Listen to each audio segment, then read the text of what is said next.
ವಿಜಯನಗರ ಸಾಮ್ರಾಜ್ಯದ ಅತ್ಯಂತ ಪ್ರಸಿದ್ಧವಾಗಿರ್ತಕ್ಕಂಥ ಐತಿಹಾಸಿಕ ಸ್ಥಳ ಹಂಪಿಗೆ ನಾವು ಇಂದು ಭೇಟಿ ಕೊಟ್ಟಿದ್ದೇವೆ.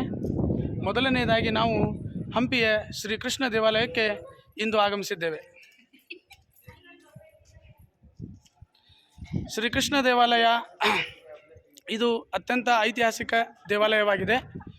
ಈ ದೇವಾಲಯವನ್ನು ಶ್ರೀಕೃಷ್ಣ ದೇವರಾಯವರು ಉದಯಗಿರಿ ದಂಡಯಾತ್ರೆಯ ನಂತರ ಅಲ್ಲಿರ್ತಕ್ಕಂತಹ ಬಾಲಕೃಷ್ಣನ ಪ್ರತಿಮೆಯನ್ನು ತಂದು ಇಲ್ಲಿ ಪ್ರತಿಷ್ಠಾಪಿಸಿದರು.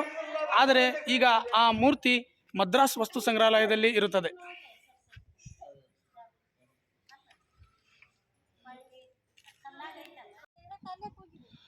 ಇಲ್ಲಿ ಕಾಣಿಸುತ್ತಿರುವುದು ಕೃಷ್ಣ ದೇವಾಲಯದ ಎದುರು ಇರತಕ್ಕಂತಹ ಕೃಷ್ಣ ಬಜಾರ್.